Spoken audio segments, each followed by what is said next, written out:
Hello and welcome to Tamar Beck. How are you doing, Tamar?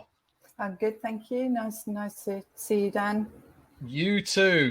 We were just saying you're one of those people that I've yet to meet in person, but we've seen each other post on our various LinkedIn platforms. I feel like I know you. You say that in such a sinister way. Tamar, we are here to talk about all things community marketing and events. But before we get into all that good stuff, you've obviously been a business owner now for, I think, coming up for 11 years. And obviously you're the CEO of Gleanin, which is a community marketing platform for those that aren't aware. And it'd be really good for people that, I guess, have just started a business or thinking of starting a business. They've been employed. They've got an idea. Really interested to understand the transition and the background, because I know you were at Reed for 15 years before you launched Gleanin. So talk us about your journey. Talk to us about the journey from being at Reed to launching your own business. So, like everything in my life, everything's happened through serendipity. Okay. Nothing's been particularly planned, but great things have happened. And I think I was in fact, before I worked for Reed Exhibitions, I worked for Reed Elsevier. So I've always worked for a big corporate organization. And I'd done quite well in my career. Reed were great to me. I had a lot of career progression. I was in a fairly senior role.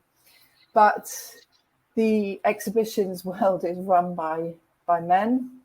And you get to a certain time in your career as a woman where you have to make decisions about what type of life you want to lead and whether you're going to have kids and how things are going to pan out.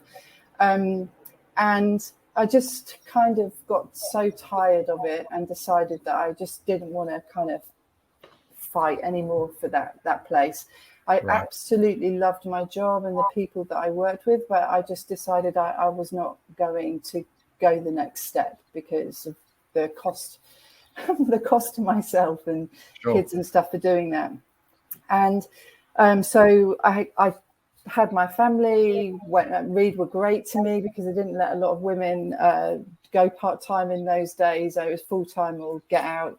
But they did. I went part-time for a few years, had my family, and then the opportunity came up. I was fairly excited to get redundancy because I'd been there for so long, and I got quite a bit of quite a good payoff.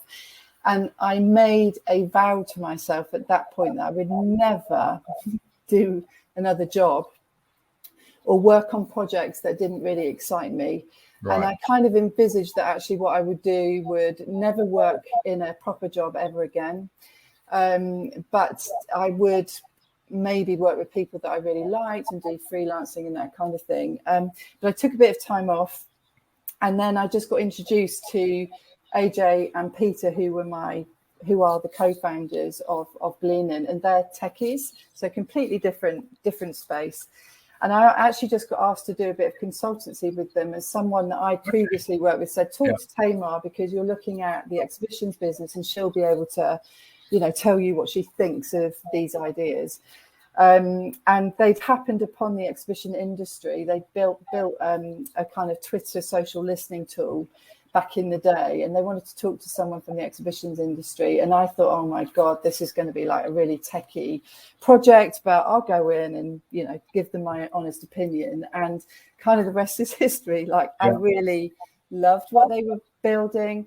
We ended up doing a bit more work. I was testing the market for them because obviously I've got a lot of contacts. And we actually, in early 2012, decided, we had a talk with each other. It's like, right, are we going to go for this? And if we're going to go for it, we're going to go for it together. I'll be the industry side of things, and they'll concentrate on the technology, and we'll bring it together. And that's what we did. So we got we actually got some angels, really great angels funding, giving us a bit of funding to begin with. They're still with us, and they've been fantastic. And that's how we came together, and we've gone through iterations. But actually, the three of us just get on really well, and that may not have happened. We didn't know that at the time, but we really complement each other. So that's really interesting. So because you know, a lot of people that find a business have always had a burning desire to do that with a product that they have been thinking about for 5 years. While, you know, they call it the side hustle now, I think, don't they? Yeah. So not me. no, it wasn't you. So you literally were like, I've just these are my words, not yours. I've got to get out of what I'm doing. And actually, I got out. Yeah. Sometimes it takes just getting the break and then thinking about what to do next, rather and also than just I say to a lot of people in my network who think about doing the same thing, especially people I used to work with at Reed, and I realised I was in a very privileged position to be able to do that as well. There are a lot of people that have to stay in jobs that they don't enjoy anymore for whatever reason, but I was able to get out. And I say to people that once you're out and you just leave yourself open to possibilities, keep talking to people, keep meeting people, keep going for those coffees, you will be amazed at kind of what happens. But it's not until you're open to that sometimes those things kind of come up and you meet great people. Like Peter and AJ would never have been, if I was at Reed still, I never would have took a meeting with them. It's you know, I listen a lot to a lot of podcasts and conversation, and it's about sort of overcoming the fear as well, isn't it, of doing something different, especially if you've been doing something for so long, for the period of time. Yeah, you kind of feel you lose your confidence quite a lot because you get into your box, and especially when you work for a corporate, they put you in a box whether you kind of like it or not, and you get known for certain things, and you start to think that you can't do anything else. And especially as a woman, you know have a tendency towards accepting those labels and those limitations. But actually, it's really invigorating when you go out and do something and it actually works and people like it, and you're getting accredited for this stuff because you're just doing your thing. But and I think it's sometimes harder just generally as you get older, right? Because if you follow the traditional trajectory of you know, I don't know, building a family, then you've got more responsibilities, you know, personally, financially, so it's not just as simple as, you know, quitting your job. Being a business owner and having the destiny in your own hands, yes, it's a positive, and I'm sure there's been lots of fantastic and positive moments, but I can imagine that there's also, you know, even though you've got two trusted colleagues alongside you that help you found the business, I imagine there's been a lot of not dark times, but times where you doubt yourself and actually whether it's been the right decision or can I do this? And, you know, what advice would you give to people that are in that position, even maybe in the early days when it's possibly not working like, you know, that they thought it would be? How have you overcome adversity, I guess, as a business owner? So I think it's really easy to get overwhelmed. I can still do that now. Like we've just recruited new people. The team's getting busier. You know, things are going well. We're starting to scale up again after COVID. If you sit and think about it, you can very quickly overwhelm yourself with the things that are going to come next, and what if, and what do we do when this happens. One of my biggest fears is about growing bigger and about suddenly managing loads of people, because I've done that before in the corporate world, and we've been this nice little small tight little unit, and you know, things have gone good. So for me, I think that's probably a personality trait. It's just like the way that I deal with it is just focus on what's next. And I just try to break the tasks down, stop thinking about too big a picture, like where do we want to be in 5 years or 2 years or 3 years. Actually just deal with what's in front of you and just take it step by step. And it's really hard to do that, but I think that's what we've done. And also the two guys, when we decided to do this together, my biggest tip really would be to make sure that you share the same values. So almost forget about the product and the business. If you are going into business with someone else, I just think I've been so lucky in that we deep down we all operate on the same principles. Like we believe in the same things, we've got the same real values. So it's meant that we've always been able to be honest with each other. And in our own lives, if things have got hard, like they've got little kids as well, and we've just managed to just be able to be honest with each other and support each other when, you know, shit happens. And that is more valuable than anything. And then when you move together as on the business, you have that trust that they're going to always do the right thing. They trust me, I trust them, and we make those decisions together, and we're able to voice things that we don't agree with, and it just, I think that's probably fundamentally, I never feel alone, the three of us are, take our, that's own habits. Which is good. Yeah, that's good to hear. And obviously, I guess the consistency between you working at Reed and obviously running Gleanin is, events to a certain extent. So the thread connecting them together, obviously the community marketing element as well. Why stay within that arena? What do you love about the sort of events? Again, your face is lit up. Because I do love events. So when I first went to Reed exhibitions, I couldn't believe my luck. It was a job that I just loved it. I loved it. Like, I've been in publishing before, and then I get to events and I'm like, this is what I want to do. When you've been around for a long time, it's kind of what you are. And I guess something else could have come out of it, but it just happened to be that AJ and Peter, we just got put together, and they were looking at something related to the event sector, and I happened to be that person that was at that time. And I guess so much experience, it's like someone's either going to want that experience for something else unrelated, or you go where your experience takes you, and you do learn stuff. And it's been very helpful to have that experience. Of course. Okay, so thanks for that. We could probably do a whole show just on your running of the last 10 years, but let's sort of get stuck into some of the topics that we're going to speak about. And you've spoken quite a bit about exhibition organisers needing to swap focus from exhibitors to attendees. Talk to me about that. Let's discuss that. Start off with. So I've obviously worked for a big exhibition organizer, and kind of understand the focus on revenue within those organizations. So when you're running your shows, you have to deliver a bottom line, and the bottom line for most exhibitions, especially in the UK, I know that's not the case in the US always, is it's all about exhibitor revenue. And it's all about selling to exhibitors, and then for 3 or 4 months before the event, the marketing team start to try to get some visitors in. And now that I'm an exhibitor myself, so don't forget I'm now on the other foot, which is like a really weird experience, and it opens your eyes. I still see people doing that, and for me it's just like, if you deliver value to attendees, you will get exhibitors wanting to buy space at your show and participate in your show. But this constant focus on trying to sell exhibitors in with, stats of how many people are going to be there, or who came last year and who they were, it's so old. And I can tell you, as an exhibitor, I've never participated in a show based on that.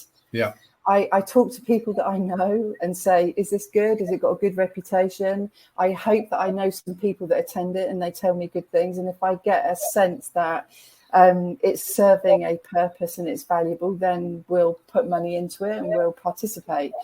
So I think the revenue models for exhibition organisers just perpetuate that behaviour, where it's sales is the most important thing in an exhibition organizer team. The tactics are really old-fashioned. People are still getting call rates and all that kind of stuff. If half the effort went into really understanding what the audience wants and delivering it, I'm convinced that there would be more profits.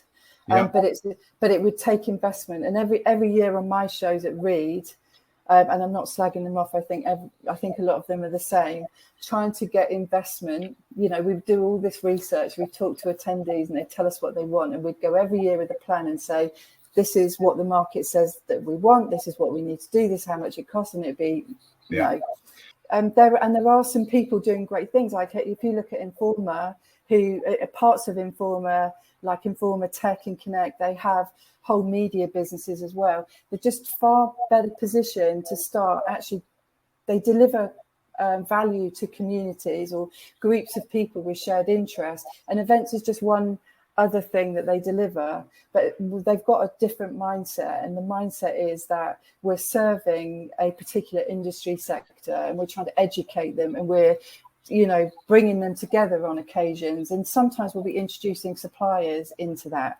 but it's not all they do. And if you ask a member of that community, it's those people that we should care about.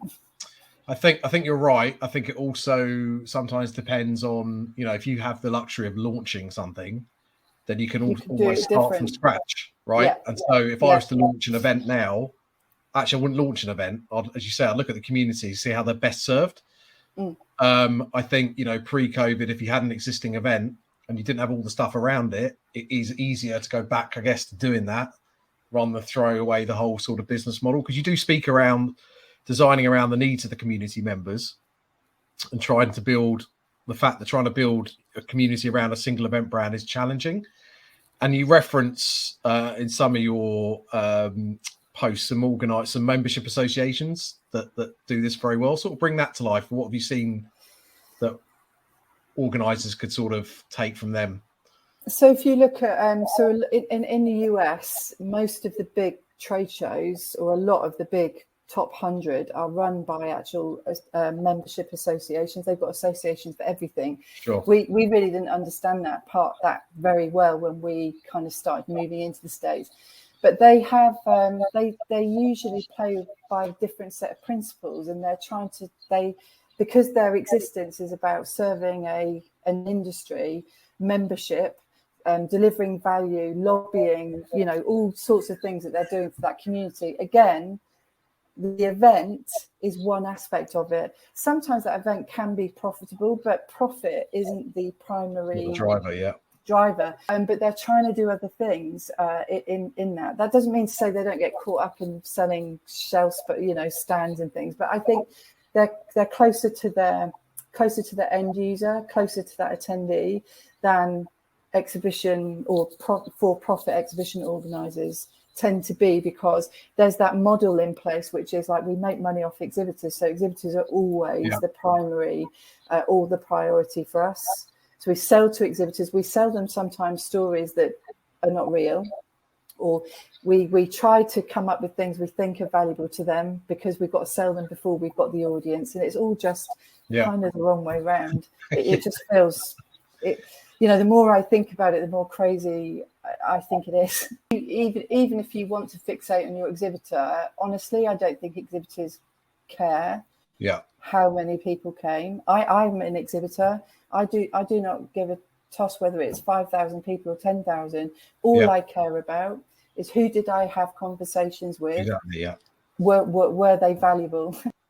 Talk to me about event stakeholders. Because I agree with you when you say that they're key to driving your event marketing success. And we probably don't, and I know obviously Gleanin provides a solution to help this. How else do you think we can, maximize those sort of stakeholders to produce the right type of audience to an event? Yeah, so obviously we help people do those things, but it's not a new thing. Sure. So even when I was at Reed, we used to spend a lot of time, like we'd kind of worked out that exhibitors, for instance, if you could get exhibitors to market their own participation at your event, they were generally more successful at bringing visitors into the event than sometimes our own marketing. Like that used to be, I remember on some of our shows, it'd be our top channel. So getting, and basically it kind of makes sense because, a show brand doesn't tend to have a relationship or a strong relationship with what they think of their customers. You're trying to market for over the top of an exhibitor to an audience who might not feel any affinity with your brand at all. They probably don't care that it's Reed or Informa running this event. They might know the event name if you're lucky. but they'll tend to be making decisions on going because of who they're going to see there and meet or hear from. So if we were at an event and we were doing some marketing, we might do a bit under our brand, but actually if it was me, I would say on my LinkedIn, like, who's going, or we're going to be there, right? I've got connections that are real people, and I'm a real person as well. So there's only so much you can do with a brand, but exhibitors will have customers that know who their brand is. So they're already at an advantage compared to, a packaging show or something like that. They're just, I think the organisers sometimes forget they're not as pivotal, and it's actually the people in the event, those other stakeholders, that really hold the cards. Yeah. And you've got to work out how are you going to get those people to participate and take, and just do some, talk about the event in their own networks. Yeah. You speak about treating marketing as simply VisProm, and there's still too much focus on, attribution and the last click model. Can you bring that to life? We've all worked on events where it's really just the last 3 months that there's all the activity is sort of pushed towards. Give us your view and really, in your opinion, how we should be changing that and how. So again, it kind of goes back to that. You'd have thought a lot of organisers would have had a short, sharp shock with COVID. When you only speak to your audience for 3 months a year, and you only are ever asking them to register for something. Because let's face it, most of VisProm, it's a call to action, and it's about register. There's no two-way conversation. There's no other value in it from the audience. So COVID hits, your event can't happen. What do you say? And potentially those people just kind of walk away and forget about you, and you've got to come again. Whereas actually if you were putting attendees at the heart of your event and trying to serve that part of the industry, whoever it is that you want to come, you wouldn't only do that sort of stuff. You wouldn't be just talking to them 3 months a year. You'd be immersed in that part of the industry. You'd be talking to them all the time. You'd be learning about their pain points. You'd be, getting down and dirty with them. You'd be really trying to understand what it is that drives them. And then you'd bring that together maybe with your one trade show. But with COVID, you could potentially do webinars every month. You could deliver other educational content, thought leadership, social post. You could do so much more than they do. Do you think possibly it's because of the way that marketing departments are set up, that actually some organisers have a marketing team that work on multiple events? They just go from event to an event, so they don't really have the luxury of working on a community model throughout the year. They're literally like parachuted in 3 months before each one. Definitely. And I know that has changed a lot since I've been in events as well, because we did have our own marketing team for my event. And even then, and actually I think back to some of the proposals that we put in to actually do some of that community stuff. And because it costs money, we could never do it. I literally had to fund things under the table or get a sponsor to cover the money so I could run a breakfast briefing. Allegedly, yeah. But you were doing stuff like that because you knew it was really valuable and we'd learn a lot. But actually, it just looks like a cost center. It's a cost. It's a cost. Has to be covered by revenue, 3 or 4 times. So I think there's a mentality of VisProm is all about getting people to register for an event, and there's nothing else to it. Things might be different now, but back in my day, and I think it's probably still the same, there was almost no marketing for exhibitors. So you might get your marketing team writing an email and doing a brochure or getting the website up and stuff like that. But otherwise, it was like salespeople just cold calling, a really bad database usually. And who wants cold calls these days anyway? There was no marketing campaign. There was no story to be told. There was no marketing behind that. It was just salespeople trying to flog space. So I think marketing's at the heart of it, and you've got to get your brand known in the industry sector that you're serving, and that means you have to have marketing, good storytelling. You've got to be delivering value, and that means I think it's probably one of the most important roles, and it's an investment, not not a cost center. Not an expense. And that leads us nicely on to how we think marketing can help sales. As you've just said, there's still a lot of focus on, call rates for new business and a lack of understanding about how people make purchasing decisions. Where I've worked, there's always this sometimes unhealthy tension between marketing and sales. Yeah, they get blamed for, they're the ones you blame if your visitor numbers are down or, Yeah. How do you think the two divisions, teams can work better together? I mean, it might even be just the way, they're even placed in the organization. I've worked in places where sales are on floor 3, marketing's on floor 2. I've worked in places where they're all together as one team. Do you think the dynamic of the working environment can help that as much as, strategically? Yeah, the kind of work environment, yes, but I think there's that mind shift from Visprom cost center to, versus sales, which is celebrated. Yeah. And I think that's like a cultural mindset in a lot of organizations. One thing that really surprised me, and I was still at Reed Exhibitions when I learned this, is I looked after the IT shows, and we often used to go out and visit our exhibitors, our customers like HP, IBMs and people like that. And you'd go to speak to marketers at their companies. And if the exhibition industry looked at how other businesses utilize marketing and how that generates or creates demand for sales, it's done completely differently. And I still can't believe I saw that 12, 13 years ago and think, well, why aren't we doing that? What sort of things when you say different? They have a product, we have a show, and their marketing team's job is to create demand for that product. They create demand. They get people to want to buy it. These days it'll be content. It will be social media. Not brand stuff particularly, but using people. Creating stories, delivering value, thought leadership, all of that stuff pushes people through the funnel and gets them to want to buy. But the really weird thing in exhibitions is they don't tend to use marketing to generate demand for sponsorship or exhibitors. I don't know why, but they tend to concentrate marketing activities on Visprom. Yeah, and it's completely separate from, like if a marketer is the brand, they're telling the brand story, they should be doing that to the industry, of which then creates demand for sponsors and exhibitors and suppliers to want to participate, but it also creates demand for people to want to attend the event. It comes together.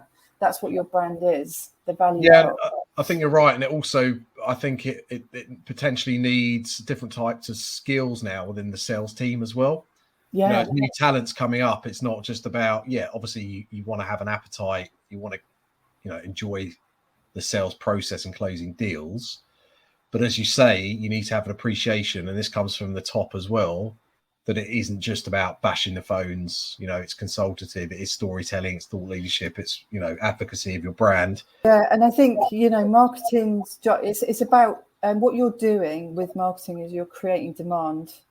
You're not generating leads. And I think what salespeople, especially in the old school, I want leads, or my database is leads, and I'm just going to ring them up until I find someone that converts. I mean, I just can't believe that's working very well these days, because I would never buy anything off a call. If you were lucky enough to hit me on the day that I've decided that I do want the product, that's because I've already gone through quite a process of I've heard about your brand, I've heard about what you do, I've checked you out with people that I know and trust. I'm in the market for, needing to do this to find new business or whatever it is.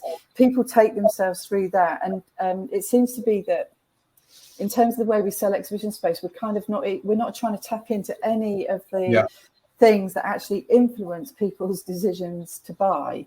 But I do think, the dark social, the stuff like, personalities in the industry that work for their events, that are talking about their events, they're doing quite a lot to drive that demand. And this is what I talk about in terms of last click attribution. Marketing gets judged on which which thing got the click and someone registered from, but there's so much more of course, that goes on behind the scenes. And the same goes with sales. I mean, I have never bought a single thing off a cold sales call ever. And I don't know anybody that enjoys that. Yeah. You know, I'll take a call when I'm ready for it, but I'll have already done my groundwork. Help me with the groundwork. Yeah. So you hope that someone's built that relationship with you in some way, shape, or form beforehand. And actually, to me, that's what I see. That's what marketing does. Sure. No, I agree. How do you think we need to attract new talent into the industry? Well, you know, again,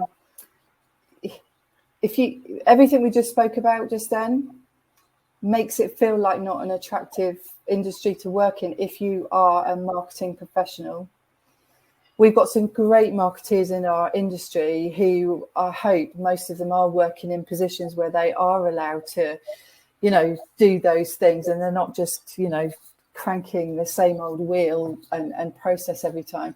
But if you're looking at the outside and you're looking at our industry, first of all, like events were the first thing to get shut down. So it might not feel like a particularly secure career.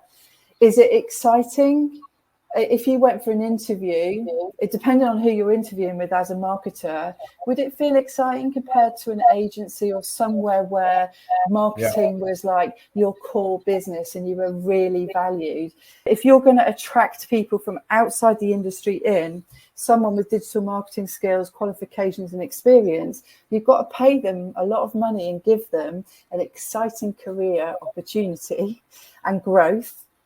And to be honest, in the exhibition industry, we've always struggled with what is that career path for a marketer, because most of the success has gone to gobby salespeople, and of which I was one, by the way, so I'll say that. But, you know, salespeople are rewarded for selling. Marketeers are, you know, the cost center. So they've been harder to push into director roles.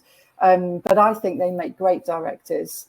But I think if you're a marketer, why would you come into the industry if it's not clear to you what your next steps would be?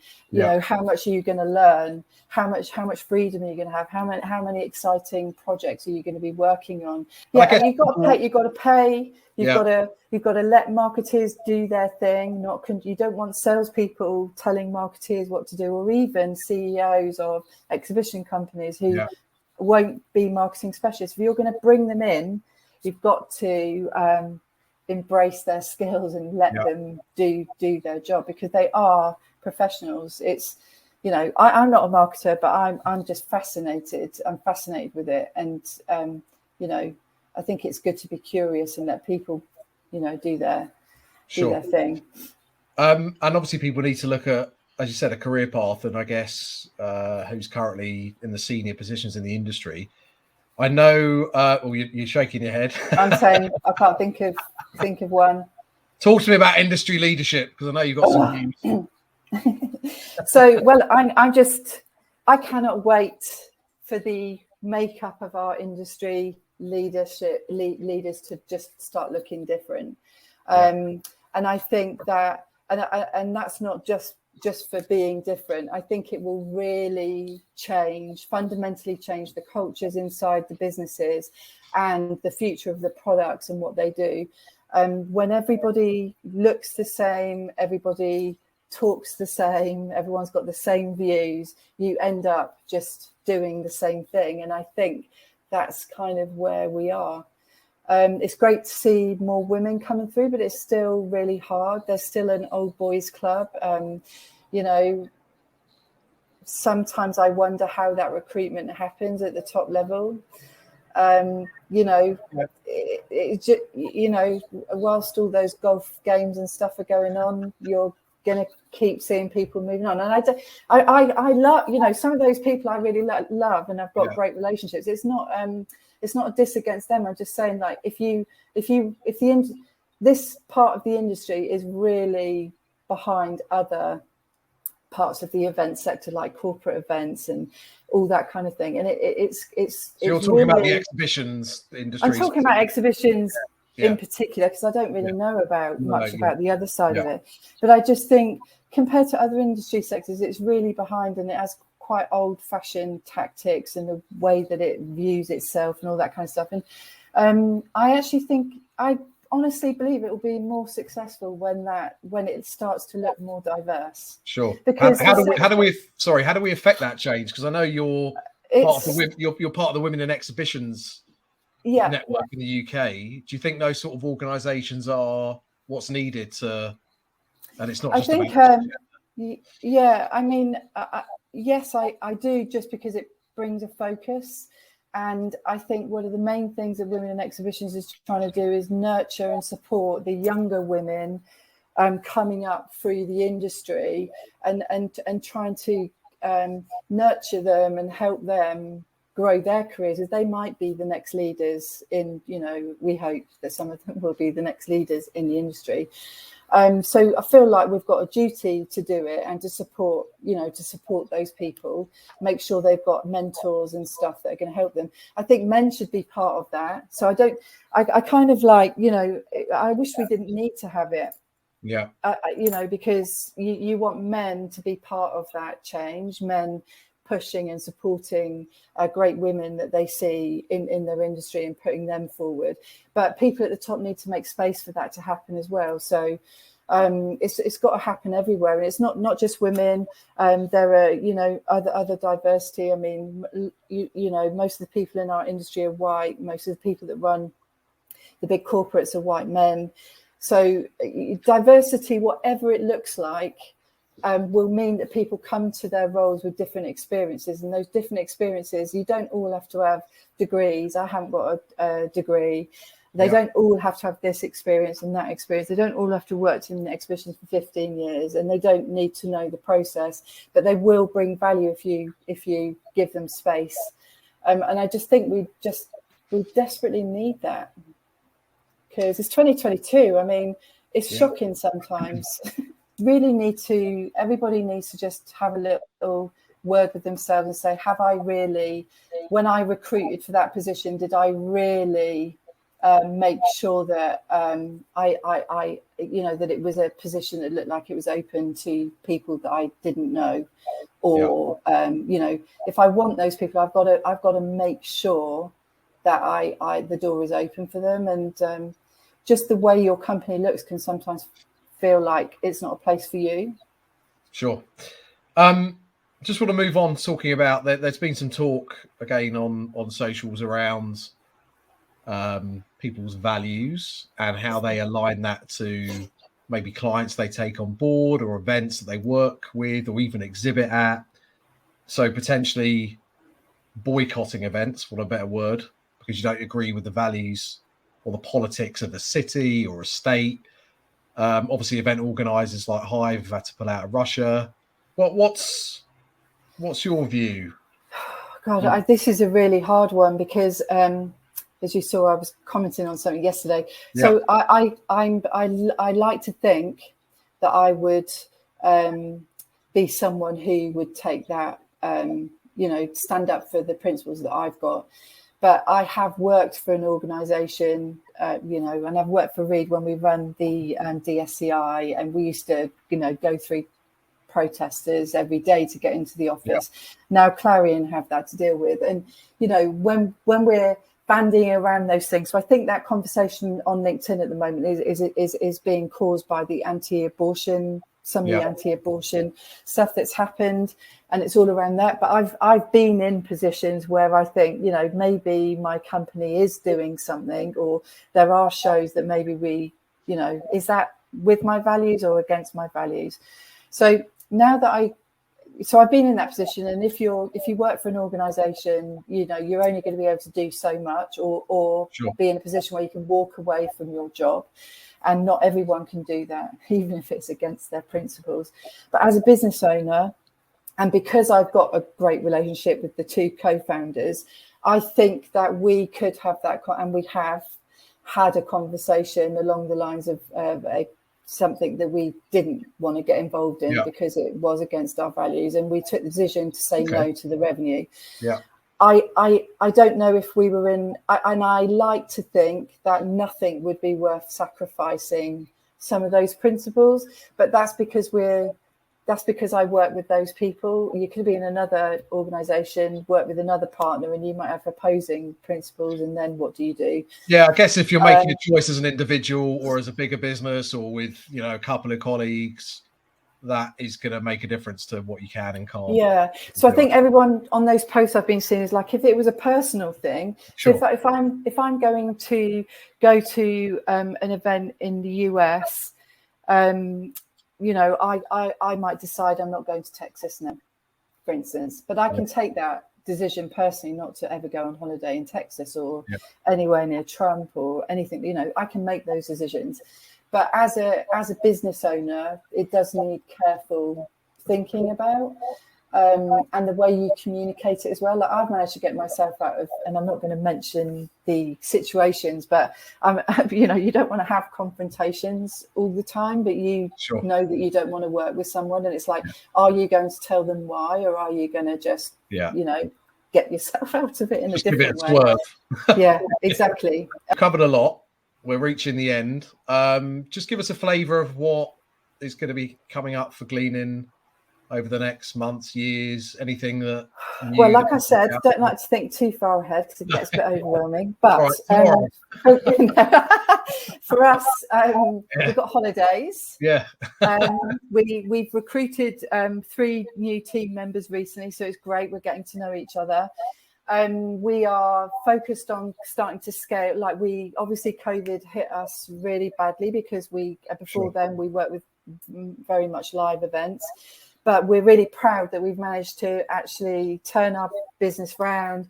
We're about almost at our pre-COVID status now. And now it's about like scaling the business. So I'm excited for that, but also you know, it's nerve wracking because as you start to recruit people and things get bigger and they, you know, you get more responsibility on your shoulders. But that's what we're after. We want to educate the market. We want to grow our own networks. We genuinely want to help and support marketers because they have a really tough job and they get a tough rap. And to me, they're skilled and you know, professionals. These people go into that job because they marketing and they're our tribe. Cool, thank you.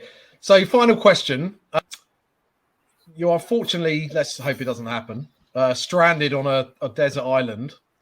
Let's say you've come off a boat party with a load of event professionals, and 3 of you washed up on a beach. Who are the 2 people that you'd most like to be with you for a duration if you're stranded, and why? So, I mean, stressing about the 2 people of who I've got to leave out, but and I'm going to mention a couple of women, but if I could have more, I'd have some men in there as well. But we can mention. Let's mention 1 man and 2 women. Okay. Oh my God! Now you've put me right on the spot.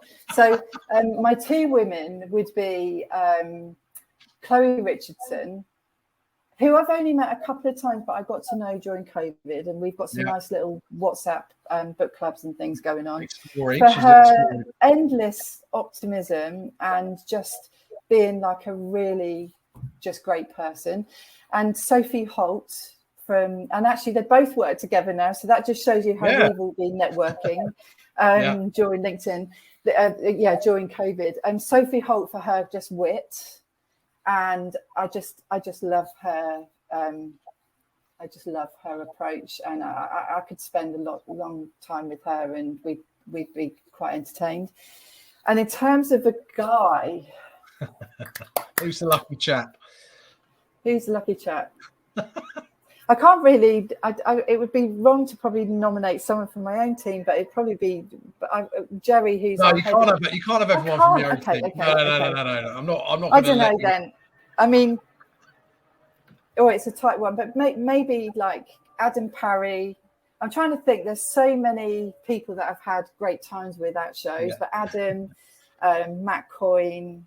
Yeah. There's just too many to mention. Okay. I'd probably get bored of them all if we were stuck on a desert island together, but you know. You've mentioned a fair few. Thank you. Tamar, thank you so much.